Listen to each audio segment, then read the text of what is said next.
ಶಿರಾ ಕಾಡುಗೊಲ್ಲ ನಿಗಮ ಮಂಡಳಿ ಅಧ್ಯಕ್ಷ ಆರುಗೆರೆ ಮಹೇಶ್ ಅವರಿಗೆ ಭವ್ಯ ಸನ್ಮಾನ ಸಮಾರಂಭ. ಶಿರಾ ನಗರದ ಪ್ರವಾಸಿ ಮಂದಿರದಲ್ಲಿ ಕರ್ನಾಟಕ ಕಾಡುಗೊಲ್ಲ ನಿಗಮ ಮಂಡಳಿ ಅಧ್ಯಕ್ಷರಾದ ಶ್ರೀ ಆರುಗೆರೆ ಮಹೇಶ್ ಅವರಿಗೆ ಅದ್ದೂರಿ ಸನ್ಮಾನ ಸಮಾರಂಭವನ್ನು ಹಮ್ಮಿಕೊಳ್ಳಲಾಗಿತ್ತು. ಕಾಡುಗೊಲ್ಲ ಸಮುದಾಯದ ಮುಖಂಡರು ಹಾಗೂ ಗಣ್ಯರು ಸೇರಿ ಅವರನ್ನ ಗೌರವಿಸಿದರು. ವನಕಲ್ಲು ಮಲ್ಲೇಶ್ವರ ಮಠದ ಡಾಕ್ಟರ್ ಶ್ರೀ ರಮಾನಂದ ಸ್ವಾಮೀಜಿಯವರು ಸನ್ಮಾನ ಸಮಾರಂಭದ ದಿವ್ಯ ಸಾನ್ನಿಧ್ಯವನ್ನು ವಹಿಸಿ ಆಶೀರ್ವಚನ ನೀಡಿದರು. ಪೊಲೀಸ್ ಇಲಾಖೆಯ ನೇತೃತ್ವದಲ್ಲಿ ಗೌರವ ಸನ್ಮಾನ ಸಮಾರಂಭವು ಪೊಲೀಸ್ ಠಾಣೆಯ ಸಿಪಿಐ ಪ್ರವೀಣ್ ಕುಮಾರ್ ಸಿ ಹಾಗೂ ಶಿವಣ್ಣರವರ ಕಾರ್ಯಕ್ರಮದಲ್ಲಿ ಜಿಲ್ಲಾ ಕನ್ನಡ ರಾಜ್ಯೋತ್ಸವ ಪ್ರಶಸ್ತಿ ಪುರಸ್ಕೃತರಾದ ಚಿಕ್ಕಣ್ಣ ಚಿತ್ತಯ್ಯ ಹಾಗೂ ಸಮಾಜ ಸೇವಾ ಪುರಸ್ಕೃತರಾದ ಕಂಪಣ್ಣ ಸಿದ್ದಯ್ಯ ಅವರು ಸೇರಿದಂತೆ ಕಾಡುಗೊಲ್ಲ ಸಮಾಜದ ಅನೇಕ ಮುಖಂಡರು ಮತ್ತು ಹಿರಿಯರು ಉಪಸ್ಥಿತರಿದ್ದರು. ಶ್ರೀ ಆರುಗೆರೆ ಮಹೇಶ್ ಅವರಿಗೆ ಶುಭವನ್ನ ಹಾರೈಸಿದರು.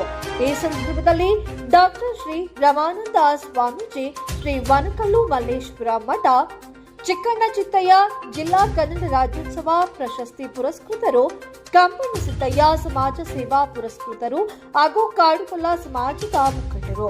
ಈ ಸನ್ಮಾನ ಸಮಾರಂಭವು ಕಾಡುಗೊಲ್ಲ ಸಮುದಾಯದಲ್ಲಿ ಸಂತೋಷದ ವಾತಾವರಣವನ್ನು ಮೂಡಿಸಿತ್ತು.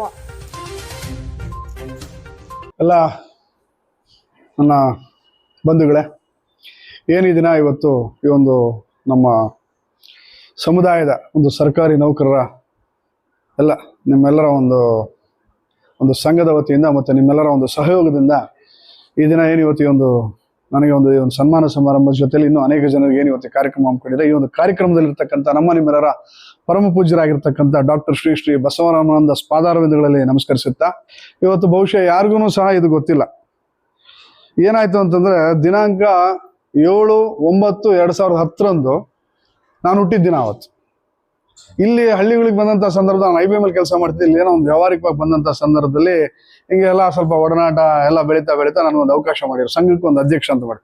ನಾನು ಅದನ್ನ ಒಪ್ಕೊಂತಿರ್ಲಿಲ್ಲ. ಅದನ್ನ ಒಪ್ಕೊಳಕ್ ಕಾರಣ ನಾನು ಹುಟ್ಟದ ಹಬ್ಬದ ದಿವಸ ಬಂತು ಅಂತೇಳಿ ನಾನು ಒಪ್ಕೊಂಡಿದ್ದು. ಸೋಮಶೇಖರ್ ಅಂತೇಳಿ ನಮ್ಮ ರಂಗನಾಥ ಕಾಲೇಜ್ನ ಮಾಜಿ ಪ್ರಾಂಶುಪಾಲರು, ಅವತ್ತಿನ ಒಂದು ಪ್ರಜಾವಾಣಿ ಸಂಪಾದಕರಾಗಿದ್ರು. ನೀನ್ ನಂಬಾಗ್ದ ನಾವು ಹುಡುಗ, ನಿನ್ನ ಹೆಸರು ನಿನ್ನ ಅಧ್ಯಕ್ಷ ಇದೆ, ನೀನ್ ಫೋಟೋ ಕಳಿಸಪ್ಪ ಇಲ್ಲಿ ಅಂತ ಹೇಳಿ ನನ್ನ ಫೋಟೋನ ಪ್ರಪ್ರಥಮವಾಗಿ ಸಿರಾ ತಾಲೂಕಲ್ಲಿ ನನ್ನ ಫೋಟೋನ ಅವತ್ತು ಪೇಪರಲ್ಲಿ ಹೊರಗೆ ಮಾಡ್ತಾರೆ. ಇವತ್ತು ನಾನು ಅವ್ರನ್ನ ಸ್ಪರ್ಶಬೇಕಾಗ್ತದೆ. ಮಟ್ಟಕ್ಕೆ ಮುಟ್ಟೋ ನಿಟ್ಟಿನಲ್ಲಿ ಇವತ್ತು ಕೆಲಸ ಮಾಡಿ ಇವತ್ತು ಕಾಡುಗೊಲ್ಲರ ಒಂದು ಹೋರಾಟಗಳು ಇವತ್ತು ಇಷ್ಟೊಂದು ಯಶಸ್ವಿಯಾಗಿ ಇವತ್ತು ಕರ್ನಾಟಕ ರಾಜ್ಯದಲ್ಲಿ ನಾವೇನಾದ್ರೂ ಇವತ್ತು ನಮ್ಮ ಒಂದು ಜನಾಂಗದ ಒಂದು ನಿಗಮ ಸ್ಥಾಪನೆ ಆಗಿ ಇವತ್ತು ಬಹುಶಃ ಅದಕ್ಕೆ ಅಧ್ಯಕ್ಷರಾಗಿ ಇವತ್ತು ನಾವು ನಿಮ್ಮ ಮುಂದೆ ನಿಲ್ಲೋದಕ್ಕೆ ಕಾರಣ ಅಂತ ಹೇಳಿದ್ರೆ ಅದು ಸನ್ಮಾನ್ಯ ನಮ್ಮ TB ಜಯಚಂದ್ರ ಸಾಹೇಬ್. ಹೋದ್ ಕಡೆ ಬಂದ್ ಕಡೆ ಅನೇಕ ಜನ ಹೇಳ್ತಾರೆ, ನೀನ್ ಬರೀ ಜಯಚಂದ್ರ ಸಾಹೇಬ್ರ ಬಗ್ಗೆ ಜಾಸ್ತಿ ಹೇಳ್ತೀಯ, ನೀನು ಸ್ವಲ್ಪ ಕಡಿಮೆ ಮಾತಾಡ್ಬೇಕು ಅಂತ ಹೇಳ್ತಾರೆ. ಆದ್ರೆ ಒಂದು ಬಹುಶಃ ಇವತ್ತು 86X and 86Y. 86X ಅಂದ್ರೆ ಕಾಡುಗೊಲ್ಲ, 86Y ಅಂದ್ರೆ ಹಟ್ಟಿಗೊಲ್ಲ. ಇದನ್ನ ಅಂದಿನ ಒಂದು ಸಮಾಜ ಕಲ್ಯಾಣ ಇಲಾಖೆ ಸಚಿವರಾಗಿರ್ತಕ್ಕಂಥ ಆಂಜನೇಯನವರು ಮತ್ತು ನಮ್ಮ ಕಾನೂನು ಸಚಿವರಾಗಿರ್ತಕ್ಕಂಥ TB ಜಯಚಂದ್ರ ಸಾಹೇಬ್ರ ಒಂದು ನೇತೃತ್ವದಲ್ಲಿ ವಿಧಾನಸೌಧದಲ್ಲಿ ಅವರ ಒಂದು ಕಚೇರಿಯಲ್ಲಿ ಸಭೆ ಕರೀತಾರೆ. ಅದಕ್ಕೆ ಕಾರಣ ಯಾಕಪ್ಪ ಅಂತ ನಮ್ದು ಕುಲಶಾಸ್ತ್ರ ಅಧ್ಯಯನದ ವರದಿ ದೆಹಲಿಗೆ ಹೋಗಿರ್ತದೆ. ದೆಹಲಿಗೆ ಹೋಗಿ ಏನಾಗ್ತದೆ ಅಂತಂದ್ರೆ, ಯಾವುದೇ ಒಂದು ಸಮುದಾಯ ಆಂಥ್ರೋಪಾಲಜಿ ಸ್ಟಡಿ ಆದ್ಮೇಲೆ ಆ ಒಂದು ಕಳಿಸೋದಕ್ಕಿಂತ ಮುಂಚೆ ಆ ಒಂದು ಇಲ್ಲಿ ರಾಜ್ಯದ ಜಾತಿ ಪಟ್ಟಿಲಿ ಅದು ಹಿಂದುಳಿದ ವರ್ಗದಲ್ಲಿ ಅದಕ್ಕೂ ಆ ಜಾತಿನೇ ಸೇರಿರಲಿಲ್ಲ. ನಮ್ದೊಂದು ಕುಲಶಾಸ್ತ್ರ ಅಧ್ಯಯನ ಆಗೋಗಿದೆ, ದೆಹಲಿ ಮಟ್ಟಕ್ಕೆ ಅದು ಶಿಫಾರಸ್ಸಾಗಿದೆ. ಬಟ್ ಇಲ್ಲಿ ರಾಜ್ಯ ಜಾತಿ ಪಟ್ಟಿಲಿ ಕಾಡುಗೊಲ್ಲ ಅನ್ನೋದೇ ಇಲ್ಲ. ಅಂತಹ ಒಂದು ಸಂದರ್ಭದಲ್ಲಿ ಇವತ್ತು ನಮ್ಮ ಒಂದು ಜಾತಿಯನ್ನ ಇವತ್ತು Karnataka state backward classes list ಅಲ್ಲಿ ನಮ್ಮ ಜಾತಿಯನ್ನ ಸೇರಿಸಿರ್ತಕ್ಕಂಥ ಕೀರ್ತಿ ಇದು ಅವ್ರಿಗೆ ಸಲ್ತದೆ. ಇವತ್ತು ಆಂಜನೇಯರವರು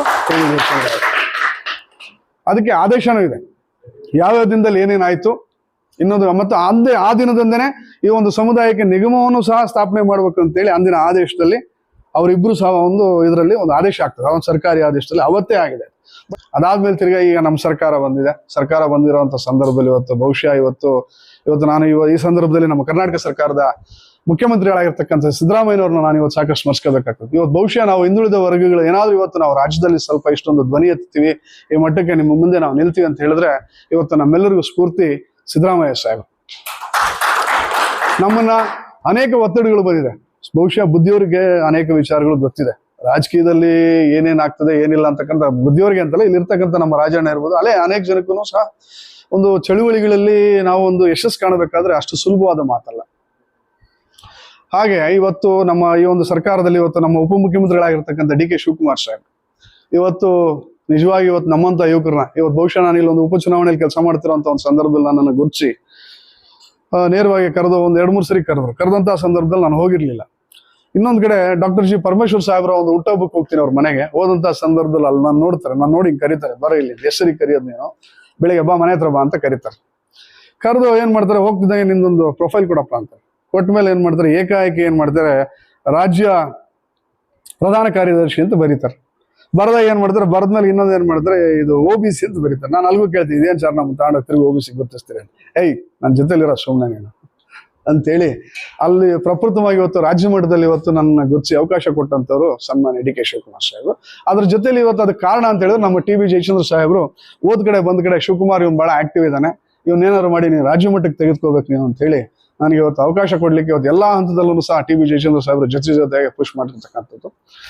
ಅದಾದ್ಮೇಲೆ ತದನಂತರ ಮೇಕೆದಾಟು ಪಾದಯಾತ್ರೆ ಬರ್ತದೆ. ಮೇಕೆದಾಟು ಪಾದಯಾತ್ರೆಗಳಲ್ಲಿ 9 ದಿನಗಳ ಕಾಲ ನಿರಂತರವಾಗಿ ನಾನು ಆ ಒಂದು ಪ್ರಚಾರದ ಅವರ ಒಂದು ಜೊತೆಲೇನೆ ಆ ಒಂದು ಪ್ರಚಾರದ ವಾಹನ ಜೊತೆಲಿ ಅವ್ರ ಜೊತೆ ಕೆಲಸ ಮಾಡ್ತಕ್ಕಂಥ ಒಂದು ಅವಕಾಶವನ್ನು ಕೊಡ್ತಾರೆ.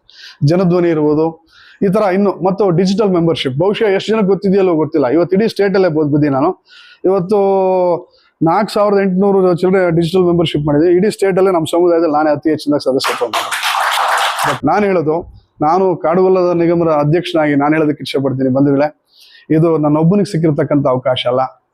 ದಯಮಾಡಿ ನಾನು ನಿಮ್ಮಲ್ಲಿ ಒಂದು ಮನವಿ ಮಾಡ್ತಕ್ಕಂಥದ್ದು ಏನಪ್ಪಾ ಅಂತ, ಇದು ನಮ್ಮ ಇಲ್ಲಿಗೆ ಅಲ್ಲ, ಇಡೀ ರಾಜ್ಯದ ಉದ್ದಗಲಕ್ಕೂ ಇರ್ತಕ್ಕಂಥ ನಮ್ಮ ಪ್ರತಿಯೊಬ್ಬ ಒಂದು ಕಾಡುಗೊಲ್ಲ, ಈಗ ಇವತ್ತು ಹುಣಸೂರಲ್ಲಿ ಇರ್ಬೋದು, KR ಪೇಟೆಯಲ್ಲಿ ಇರ್ಬೋದು, ನಮ್ಮ ಒಂದು ಆ ಭಾಗದಲ್ಲಿ ಇವತ್ತು ಕುರಿ ಕಾಯ್ತಿರ್ತಾರೆ. ಅವ್ರಿಗೆ ಬಹುಶಃ ಇವತ್ತು ಮಾಧ್ಯಮದ ಸಂಪರ್ಕ ತುಂಬಾ ಕಡಿಮೆ ಇರ್ತಕ್ಕಂಥದ್ದು.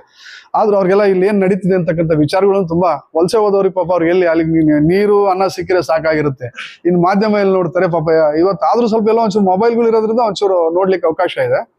ಬಟ್ ಆದ್ರೂ ಸಹ ನಾನು ಹೇಳೋದು, ಒಬ್ಬ ಕಟ್ಟೆ ಕಡೆ ನಮ್ಮಲ್ಲಿ ಏನಿದಾನೋ ಇವತ್ತು ಅವ್ರಿಗೂ ಸಹ ಇವತ್ತು ನಮ್ಮ ಒಂದು ನಿಗಮದ ಸೌಲಭ್ಯವನ್ನು ತಲುಪಬೇಕಾದ್ರೆ ಇದು ಬಹುಶಃ ಸ್ವಾತಂತ್ರ್ಯ ಕಳೆದ ಇಷ್ಟು ವರ್ಷಗಳ ಮೇಲೆ ಇವತ್ತು ನಮ್ಮ ಒಂದು ಸಮುದಾಯಕ್ಕೆ ಒಂದು ಅವಕಾಶ ಸಿಕ್ಕಿರ್ತಕ್ಕಂಥದ್ದು. ಇದರಲ್ಲಿ ಅನೇಕ ಜನ ಆಕಾಂಕ್ಷಿಗಳಿದ್ರು ಇವತ್ತು ನಮ್ಮ ತಾಲೂಕಿನಲ್ಲಿ. ಇವತ್ತು ನಿಜ ಎಲ್ರಿಗೂ ಆಸ್ಪಿರೆಂಟ್ಸ್ ಇರ್ತಾರೆ, ಬಟ್ ಅವಕಾಶ ಎಲ್ರಿಗೂ ಸಿಗ್ಲಿಕ್ಕಿಲ್ಲ. ಆದ್ರೆ ನನಗೆ ಇವತ್ತು ಸಿಕ್ಕಿರ್ತಕ್ಕಂಥ ಅವಕಾಶ ದಯಮಾಡಿ ಎಲ್ಲರಿಗೂ ಸಿಕ್ಕಿರ್ತಕ್ಕಂಥ ಒಂದು ಅವಕಾಶ. ಮತ್ತು ಯಾಗಲೇ ಈಗ ನಮ್ಮ ವಿಕಲಚೇತನರಿಗೆ ಇವತ್ತು ನಮ್ಮ ಚಿತ್ತಪ್ಪರು ಕೇಳಿದಾಗ, ಹೌದು ಈಗ ನಮ್ಮ ಒಂದು ಕಂಪ್ನಿ ಆಕ್ಟ್ ಅಲ್ಲಿ ಬಹುಶಃ ನಾನು ಮೊನ್ನೆ ತಾನೇ ದೆಹಲಿಯಿಂದ ತರಿಸ್ಕೊಂಡು ಬುದ್ಧಿ ಅದನ್ನ ಕಂಪ್ನಿ ಆಕ್ಟ್ ಏನಿದೆ ಸಂಪೂರ್ಣವಾಗಿ ಒಂದ್ಸರಿ ಎಲ್ಲ 2-3 ಸರಿ ಓದಿದ್ದೇನೆ. ಈಗ ನೀವೇನ್ ಮೊನ್ನೆ ನೀವು IB ಕರೆದು IAS ಇರ್ಬೋದು, KS ಇರ್ಬೋದು, ಇವೆಲ್ಲ ಕೋಚಿಂಗಿಗೆ ತರಬೇತಿಗೆ ಮಾಡೋದಕ್ಕೆ ನೀವೇನು ಹೊರಟಿದ್ದೀರೋ, ನಮ್ಮ ನಿಗಮದಿಂದನೂ ಅವೆಲ್ಲಕ್ಕೂ ಸಹ ಶಿಬಿರಗಳನ್ನ ಮಾಡೋದಕ್ಕೆ ಅವಕಾಶ ಇದೆ. ಇವತ್ತು ನಿಜವಾಗಿ ಆ ಒಂದು ಕಂಪ್ನಿ ಆಕ್ಟ್ ನ ತಯಾರು ಮಾಡಿದಂಥವ್ರು ಒಬ್ರು ಮಹಿಳೆ. ನಿಜವಾಗಿ ಅವ್ರನ್ನ ನಾನು ಇವತ್ತು ಸ್ಮರಿಸಬೇಕಾಗ್ತದೆ. ಬಹುಶಃ ಆ ಒಂದು ಕಂಪ್ನಿ ಆಕ್ಟ್ ಅಲ್ಲಿ ಆ ನಮ್ಮ ಒಂದು ಬೈಲಾದಲ್ಲಿ ಸಾಕಷ್ಟು ಯಾವ್ಯಾವ ರೀತಿ ಕಾರ್ಯಕ್ರಮಗಳನ್ನ ಕೊಡ್ಬೋದು, ಒಂದು ನಿಗಮಕ್ಕೆ ಏನೇನೆಲ್ಲ ಭವ್ಯ ಅಲ್ಲ, ಅವರು ಮ್ಯಾನೇಜಿಂಗ್ ಡೈರೆಕ್ಟರ್. ಅದಕ್ಕಿಂತ ಮುಂಚೆ ಕಂಪ್ನಿ ಆಕ್ಟ್ ಅಂತ ಹೇಳಿ ಒಬ್ರು ತಯಾರು ಮಾಡ್ತಾರೆ. ಆ ನಿಗಮಗಳನ್ನ ರಿಜಿಸ್ಟರ್ ಮಾಡ್ತಕ್ಕಂಥವ್ರು ಒಬ್ರು ಇರ್ತಾರೆ. ಇವತ್ತು ಅವರು ನಿಜವಾಗಿ ಬಹುಶಃ ಎಲ್ಲಾ ನಿಟ್ಟಿನಲ್ಲೂ ನಾನು ನೋಡಿದಂತಹ ಸಂದರ್ಭದಲ್ಲಿ ಓದೋ ಮಕ್ಕಳಿಗಿರ್ಬೋದು, ಮತ್ತು ಅದಲ್ದೇ ಈಗ ಒಂದು ದಿನನಿತ್ಯ ಹೆಣ್ಮಕ್ಳುಗಳಿಗೆ ಒಂದು ಸ್ಥಳೀಯ ಉದ್ಯೋಗ ಅವಕಾಶಗಳನ್ನ ಕೊಡೋ ಒಂದು ಕಾಂಟ್ರಾಕ್ಟ್ ಬೇಸ್ ಒಂದು ಉದ್ಯೋಗಗಳನ್ನ ಕ್ರಿಯೇಟ್ ಮಾಡ್ತಕ್ಕಂಥದ್ದು ಇರ್ಬೋದು. ಅಂಗವಿಕಲರಿಗೂ ಸಹ ಇದೆ. ಮತ್ತು ಇನ್ನೂ ಅನೇಕ ರೀತಿ ಈಗ ಇವೆಲ್ಲ ಏನಾಗ್ತದೆ ಅಂತಂದ್ರೆ, ನಾವು ಇಲ್ಲಿ ಮಾತಾಡೋದಕ್ಕಿಂತ ಎಲ್ಲ ಒಂದು ಕಡೆ ನಮ್ಮ ಒಂದು ಕೆಲಸಗಳು ಮಾತಾಡ್ಬೇಕಾಗ್ತದೆ. ಇವತ್ತು ಸರ್ಕಾರ ಏನಿವತ್ತು ನನಗೆ ಒಂದು ನಂಬಿಕೆ ಇಟ್ಟು ನನಗೆ ಒಂದು ಅವಕಾಶ ಕೊಟ್ಟಿದೆ. ನಿಜವಾಗಿ ಆ ಒಂದು ಕೊಟ್ಟಿರ್ತಕ್ಕಂಥ ಅವಕಾಶ ಬಹುಶಃ ಎಲ್ಲರಿಗೂ ತಲುಪೋ ನಿಟ್ಟಿನಲ್ಲಿ ಸಾಧ್ಯವಾದಷ್ಟು ಶಕ್ತಿ ಮೀರಿ ನಾನು ಕೆಲಸವನ್ನು ಮಾಡ್ತೇನೆ. ಮತ್ತು ಇದಲ್ಲದೆ ಇವತ್ತು ನಾವೆಲ್ಲರೂ ಸಹ ಒಂದು ನಿಗಮದಲ್ಲಿ ನಾವೇನಾದ್ರು ಒಂದು ಯಶಸ್ಸು ಕಾಣಬೇಕು ಅಂತಂದ್ರೆ, ಇಡೀ ರಾಜ್ಯಾದ್ಯಂತ ಇರತಕ್ಕಂಥ ನಮ್ಮ ಸಮಾಜದ ಬಂಧುಗಳು ನಾವಿವತ್ತು ನಮ್ಮ ಒಂದು ಕೂಗು ಸರ್ಕಾರಕ್ಕೆ ಮುಟ್ಟಬೇಕಾಗ್ತದೆ. ನಮ್ಗೆ ಒಂದು ಕುಂದುಕೊರತೆಗಳೇನಿದೆ ಇವತ್ತು ಬುದ್ಧಿಯವರ ಮುಖಾಂತರ, ಇಲ್ಲ ನಮ್ಮ ಮುಖಾಂತರ, ಇನ್ನು ಅನೇಕ ಜನ ಇವತ್ತು ನಮ್ಮಲ್ಲಿ ಒಂದು ಉನ್ನತ ಮಟ್ಟದಲ್ಲಿ ಒಂದು ಅಧಿಕಾರಿ ವರ್ಗ ಇರ್ಬೋದು, ರಾಜಕೀಯ ಒಂದು ಸ್ಥಳೀಯವಾಗಿ ಆಯ್ಕೆ ಆಗಿರ್ತಕ್ಕಂಥ ಪ್ರತಿನಿಧಿಗಳು, ನಾವೆಲ್ಲರೂ ಸಹ ಒಗ್ಗೂಡಿ ಇವತ್ತು ಪಕ್ಷಾತೀತವಾಗಿ ಇವತ್ತು ನಾವು ಈಗ ಸಿಕ್ಕಿರ್ತಕ್ಕಂಥ ಅವಕಾಶ ತುಂಬಾ ಕಷ್ಟದಲ್ಲಿರ್ತಕ್ಕಂಥ ಸಮುದಾಯ, ಆಮೇಲೆ ಯಾವ್ದಾದ್ರು ಒಂದು ಸಮುದಾಯಕ್ಕೆ ಒಂದು ಮೀಸಲಾತಿಯಿಂದ ವಂಚಿತವಾಗಿರ್ತಕ್ಕಂಥ ಸಮುದಾಯ ಯಾವ್ದಾದ್ರು ಸ್ವಾತಂತ್ರ್ಯ ಪೂರ್ವದಿಂದ ಯಾವ್ದಾದ್ರು ಇದ್ರೆ ಅದು ನಮ್ಮ ಕಾಡುಗೊಲ್ಲ ಸಮುದಾಯ. ಯಾಕೆ ಅಂತ ಹೇಳಿದ್ರೆ ಇವತ್ತು ನಮಗೆ ಮೂಲಭೂತ ಸೌಕರ್ಯಗಳಿಲ್ಲ. ಊರುಗಳಿಂದ ಪ್ರತ್ಯೇಕ ವಾಸ ಮಾಡ್ತೀವಿ. ಮತ್ತು ಅದಲ್ಲದೆ ನಮಗೆ ಒಂದು ಲಿಟ್ರಸಿ ರೇಟು ಅಷ್ಟೇ ವಿದ್ಯಾ ಒಂದು ಅರ್ಹತೆ ತುಂಬಾ ಕಡಿಮೆ. ಇತ್ತೀಚಿನ ದಿನಗಳಲ್ಲಿ ನಮ್ಮಲ್ಲಿ ಇಷ್ಟು ಜನ ಮೇಷ್ಟ್ರುಗಳು ಕಾಣ್ತಕ್ಕಂಥದ್ದು. ಇಲ್ಲಿ 15 ವರ್ಷದ ಕೆಳಗೆ 20 ವರ್ಷದ ಕೆಳಗಡೆ ಹೋಗ್ಬಿಟ್ರೆ ಇಲ್ವೇ ಇಲ್ಲ. ಸೊ ಹಾಗಾಗಿ ಈಗ ನಾನು ಹೇಳೋದು, ಈಗ ಪ್ರತಿಯೊಬ್ಬರಲ್ಲೂ ನಾನು ಹೇಳೋದೇನಪ್ಪಾ ಅಂತಂದ್ರೆ, ನಮ್ಮ ಒಂದು ಸಮುದಾಯ ಮುಂದೆ ಬರಬೇಕು. ಕಾಡುಗೊಲ್ಲ ಸಮುದಾಯ ಇವತ್ತು ಸಮಾಜದಲ್ಲಿ ನಾವೆಲ್ಲ ಬೇರೆ ಸಮುದಾಯಗಳ ಯಾವ ರೀತಿ ಅವರೊಂದು ಸ್ಪರ್ಧೆ ಹೊಡ್ತಾರೆ, ಯಾವುದೇ ಒಂದು ಸ್ಪರ್ಧೆ ಹೊಡೆದಂತಹ ಸಂದರ್ಭ ಆ ಸ್ಪರ್ಧೆಯಲ್ಲಿ ಗೆದ್ದು ಹೇಗೆ ಆಚೆ ಬರ್ತಾರೆ, ಅದಕ್ಕೆಲ್ಲದಕ್ಕೂ ಕಾರಣ ಮಕ್ಕಳನ್ನ ವಿದ್ಯಾವಂತರನ್ನಾಗಿ ಮಾಡ್ಬೇಕಾಗ್ತದೆ. ನಿಜವಾಗಿ ನಾವು ಇವತ್ತು ವಿದ್ಯಾವಂತರನ್ನ ಮಾಡೋದಕ್ಕೆ ಯಾವ ರೀತಿಯಲ್ಲಿ ನಾವೆಲ್ಲ ಒತ್ತು ಕೊಡ್ಬೇಕು, ನಾವೆಲ್ಲರೂ ಒಗ್ಗಟ್ಟಿನಿಂದ. ಇವತ್ತು ಅನೇಕ ಜನ ಇವತ್ತು ನಮ್ಮಲ್ಲಿ ಕುರಿಗಳಿಂದ ಏನ್ ಮಾಡ್ತಾರೆ, ಮಕ್ಕಳನ್ನ ಜೊತೆಲಿ ಕರ್ಕೊಂಡು ಹೋಗ್ಬಿಡ್ತಾರೆ. ಅದಾಗಬಾರ್ದು. ನಿಜವಾಗಿ ಈಗ ನೀವು ಇಲ್ಲೇನು ಪ್ರತಾಪ್ ಇರ್ಬೋದು, ನಮ್ಮ ರಾಜಣ್ಣ ಇರ್ಬೋದು, ಇಲ್ಲೆಲ್ಲ ನೀವೇನಿದ್ರ ನಾವೆಲ್ಲರೂ ಒಂದು ಜೊತೆಗೂಡಿ ಕೆಲಸ ಮಾಡೋಣ. ನಮ್ಮ ಒಂದು ಸಮಸ್ಯೆ ಕುಂದುಕೊರತೆಗಳೇನೇ ಇದೆ ಇಲ್ಲ ಸ್ಥಳೀಯವಾಗಿ ಇಲ್ಲಿ ಏನಿದಾವೆ, ಇಲ್ಲೇ ಅಲ್ಲ ಇಡೀ ರಾಜ್ಯದ ಉದ್ದಗ್ಲಕ್ಕೂ ಕಾಮನ್ ಆಗಿ ಯೂನಿವರ್ಸಲ್ ಆಗಿ, ಈಗ ಯೂನಿವರ್ಸಲ್ ಆಗಿ ಯಾವ್ಯಾವ ತರ ಸಮಸ್ಯೆಗಳಿದೆ ಎಲ್ಲವನ್ನೂ ಬಗೆಹರಿಸ್ತೀವಿ ಅಂತ ಹೇಳೋದು ಅದು ತರಾನೂ ಅಲ್ಲ, ಅದು ಹೇಳಲೂಬಾರದು. ಬಹುಶಃ ಈಗ ನಮ್ಮ ನಾಗರಾಜ್ ಇರ್ಬೋದು, ನಾವೆಲ್ಲ ಸಹ ಈಗ ನಾಗರಾಜ್ ಅವರು ಅಷ್ಟೇ ಹಿತರಕ್ಷಣಾ ಸಮಿತಿಲಿ ಪಾಪ ಅವರು ಅನೇಕ ವರ್ಷಗಳಿಂದ ಅವರು ಸಹ ಕಾಡುಗಳ ಒಂದು ಚಳುವಳಿಲಿ ಕೆಲಸ ಮಾಡಿರ್ತಕ್ಕಂಥವ್ರು. ನಾನು ಹೇಳೋದು, ನಮ್ಮ ಒಂದು ಸಮಸ್ಯೆಗಳೇನಿದೆ ಒಂದು ಪ್ರಾಜೆಕ್ಟ್ ಮಾಡಿ. ಈಗ ನಮ್ಮ ವೈದ್ಯರಿದ್ದೀರಿ, ಈಗ ನಮ್ಮಲ್ಲಿ ಯಾವ್ಯಾವ ತರ ಒಂದು ಆರೋಗ್ಯ ಸಮಸ್ಯೆಗಳು ಯಾವ ತರ ಬರ್ತದೆ, ಅದಕ್ಕೆ ಯಾವ ತರ ಶಿಬಿರಗಳನ್ನ ಮಾತಾಡಬೇಕು. ಇದೀಗ ತಾನೇ ನಾನು ಈ ಒಂದು ಕನಕದಾಸ್ ಜಯಂತಿ ತುಮಕೂರಿನಲ್ಲಿ ಒಂದು ಕಾರ್ಯಕ್ರಮದಲ್ಲಿ ಇದ್ದಂತಹ ಸಂದರ್ಭದಲ್ಲಿ DC ಮೇಡಮ್ ಶುಭ ಕಲ್ಯಾಣ ಅವ್ರ ಜೊತೆ ನಾನು ಮಾತಾಡ್ ಬಂದಿದ್ದೀನಿ. ಈಗ ಒಂದು ಅಪಾಯಿಂಟ್ಮೆಂಟ್ ಸಹ ನಾನು ಕೇಳಿದ್ದೀನಿ. ಬರೋ ಬುಧವಾರ ತಪ್ಪಿದ್ರೆ ಗುರುವಾರ ಕೊಡ್ತಾರೆ. ನಮ್ಮಲ್ಲಿ ಮುಂದೆ ಬರ್ತಕ್ಕಂತಹ ದಿನಗಳಲ್ಲಿ ಒಂದು ಶಿಬಿರಗಳಾಗಬೇಕಾಗ್ತದೆ. ಶಿಬಿರಗಳು ಯಾವ ತರ ಅಂತಂದ್ರೆ, ಅಲ್ಲಿನ ಒಂದು ಮಕ್ಕಳಿಗೆ ಮತ್ತು ಮಹಿಳೆಯರಿಗಿರ್ಬೋದು ಮತ್ತು ಅಲ್ಲಿನ ಮುಂದೆ ಒಂದು ಉದ್ಯೋಗಾವಕಾಶಕ್ಕೆ ಹೋಗ್ತಕ್ಕಂಥ ಮಕ್ಕಳಿಗೆ ನಾವು ಯಾವ ರೀತಿ ಏನೆಲ್ಲ ಸಾಧ್ಯವೋ ನಿಗಮದಿಂದ ಇರ್ಬೋದು ಮತ್ತು ಸರ್ಕಾರದಿಂದ ಅಷ್ಟೇ. ಬರೀ ನಿಗಮ ಒಂದೇ ಅಂತಲ್ಲ, ನಿಗಮ ಒಂದು ಇಟ್ಕೊಂಡು ನಾವು ಸರ್ಕಾರದಿಂದ ಬರ್ತಕ್ಕಂಥ ಏನ್ ಸವಲತ್ತುಗಳಿದಾವೆ, ಇನ್ನೂ ಬೇರೆ ಯಾವ ರೀತಿ ನಮಗೆ ಸವಲತ್ತುಗಳು ಬೇಕು. ಯಾಕಂದ್ರೆ ನಾವು ಈ ಮಣ್ಣಿನ ಮಕ್ಕಳಲ್ವಾ, ನಾವು ಇಲ್ಲಿ ನೆಮ್ಮದಿಯಾಗಿ ಸಂತೋಷವಾಗಿ ಜೀವನ ಮಾಡ್ಲಿಕ್ಕೆ ನಮಗೂ ಹಕ್ಕಿದೆಯಲ್ವಾ. ಈಗ ಬೇರೆಯವರು ಈಗ ಒಬ್ಬಟ್ಟು ಊಟ ಮಾಡೋ ನಮಗೆ ತಿಳಿ ಸರ್ ಅನ್ನೋದ್ರೆ ಬೇಡವಾ. ಸೊ ಆ ಒಂದು ನಿಟ್ಟಿನಲ್ಲಿ ನಾವೆಲ್ಲರೂ ಸಹ ಜೊತೆಗೂಡಿ ಕೆಲಸ ಮಾಡ್ಬೇಕಾಗ್ತದೆ. ನಾನು ಹೇಳ್ತೀನಿ, ಈಗ ಹಿಂದೆ ಆಗೋಗಿರೋದನ್ನ ದೇವ್ರು ಬಂದ್ರು ಬದಲಾಯಿಸ್ಲಿಕ್ಕೆ ಆಗಲ್ಲ. ಮುಂದೆ ಆಗ್ತಕ್ಕಂಥದನ್ನ ಹಿರಿಯರು ಮತ್ತು ನೀವೆಲ್ಲ ವಿದ್ಯಾವಂತರಿದ್ದೀರಿ, ನಿಮ್ಮೆಲ್ಲರ ಒಂದು ಸಹಕಾರದೊಂದಿಗೆ ಬಂಧುಗಳೇ, ಇವತ್ತು ನಮ್ಮ ಒಂದು ಪರಿಸ್ಥಿತಿ ಬಹಳ ಚಿಂತಾಜನಕವಾಗಿ ಕಷ್ಟದ ಪರಿಸ್ಥಿತಿಯಲ್ಲಿದೆ. ಇಂತಹ ಒಂದು ಸಂದರ್ಭದಲ್ಲಿ ನಾವೆಲ್ಲ ಏನ್ ಯುವಕರಿದ್ದೀವಿ, ನಾವೆಲ್ಲ ಏನ್ ವಿದ್ಯಾವಂತರಿದ್ದೀವಿ, ಇವತ್ತು ನಮ್ಮಲ್ಲಿ ಇರ್ತಕ್ಕಂಥ ಸಣ್ಣ ಪುಟ್ಟ ವ್ಯತ್ಯಾಸಗಳನ್ನ ಬದಿಗೊತ್ತಿ ಸಮಾಜದ ಹಿತದೃಷ್ಟಿಯಿಂದ ನಾವೆಲ್ಲರೂ ಒಗ್ಗೂಡಿ ಒಂದು ಸಮಾಜಕ್ಕೆ, ಇವತ್ತು ನಾವ್ಯಾರು ಶಾಶ್ವತ ಅಲ್ಲ. ಹುಟ್ಟಿರ್ತಕ್ಕಂಥ ಪ್ರತಿಯೊಬ್ಬ ವ್ಯಕ್ತಿ ಅವನು ಅಂತ್ಯ ಕಾಣ್ಲೇಬೇಕು, ಹುಟ್ಟಿರ್ತಕ್ಕಂಥ ಮನುಷ್ಯ ಸಾಯ್ಲೇಬೇಕು. ನಮ್ಮ ಒಂದು ಬದುಕಿರ್ತಕ್ಕಂಥ ದಿನಗಳ ಮಧ್ಯದಲ್ಲಿ ನಮ್ಮ ಕೈಲಿ ಎಷ್ಟು ಸಾಧ್ಯವೋ ಅಷ್ಟು ಒಂದು ಒಳ್ಳೆಯ ಕೆಲಸವನ್ನು ಮಾಡೋಣ. ಮತ್ತು ನೀವೆಲ್ಲರೂ ಸಹ ಅಷ್ಟೇ, ಎಲ್ಲರೂ ಒಂದು ಸ್ಥಳೀಯ ಸಮಸ್ಯೆಗಳು ಕಂಡಂತಹ ಸಂದರ್ಭದಲ್ಲಿ ಒಂದು ಗ್ರೂಪ್, ಒಂದು ಪ್ರಾಜೆಕ್ಟ್ ಅಲ್ಲ, ಏನೋ ಒಂದು ಬರವಣಿಗೆ ರೂಪದಲ್ಲಿ ಅದನ್ನ ನಾವೆಲ್ಲರೂ ಕ್ರೋಢೀಕರಿಸಿ ಸರ್ಕಾರದ ಒಂದು ಗಮನ ಸೆಳೆಯುವ ನಿಟ್ಟಿನಲ್ಲಿ ನಾವೆಲ್ಲರೂ ಒಗ್ಗಟ್ಟಾಗಿ ಕೆಲಸ ಮಾಡೋಣ. ಇಷ್ಟು ಹೇಳಿ, ನನಗೆ ಇವತ್ತು ಬಹುಶಃ ಏನಾದ್ರೂ ನನಗೆ ಇವತ್ತು ಒಂದು ಅಧಿಕಾರ ಸಿಕ್ಕಿದೆ ಅಂತ ಹೇಳಿದ್ರೆ, ಅಂದಿನ ದಿನಗಳಲ್ಲಿ ನನ್ನ ಜೊತೆಲಿ ಹೋರಾಟ ಮಾಡಿರ್ತಕ್ಕಂಥ ಒಂದು ಪ್ರಪ್ರಥಮವಾಗಿ ಏನು 2010ನೇ ಇಸ್ವಿ 14/9/2010 ಇಸ್ವಿ ನನ್ನ ಜೊತೆಲಿ ಅನೇಕ ಜನ ನನ್ನ ಒಂದು ಸಹಪಾಠಿಗಳಾಗಿರ್ತಕ್ಕಂಥ ನಮ್ಮ ಮಾಗೋಡ್ ಚಂದ್ರಪ್ಪ ಇರ್ಬೋದು, ಮುತ್ತಣ್ಣ ಇರ್ಬೋದು, ನಮ್ಮ ನಾದೂರ್ ಪರಮೇಶ್ ಇರ್ಬೋದು, ಮತ್ತು ನಮ್ಮ ಬೆಜ್ಜಿಹಳ್ಳಿ ಲಕ್ಷ್ಮಣ್ ಅವರು ಅಂದಿನ ನನ್ನ ಉಪಾಧ್ಯಕ್ಷ ನಮ್ಮ ಜೊತೆಲಿ ಕೆಲಸ ಮಾಡಿದಂಥವ್ರು, ಮತ್ತು ಇನ್ನೂ ಅನೇಕ ಜನ. ಅದಾದ್ಮೇಲೆ ಇನ್ನೂ ಸಹ ಇಲ್ಲಿ ಅನೇಕ ಜನ ಇದ್ದಾರೆ. ನೀವು ಸಹ ಸಮಾಜದ ಪರ ಸಾಕಷ್ಟು ಕೆಲಸ ಮಾಡಿದಿರಿ. ಮುಂದೆ ಬರ್ತಕ್ಕಂಥ ದಿನಗಳಲ್ಲಿ ಎಲ್ರಿಗೂ ಒಳ್ಳೇದಾಗ್ಲಿ.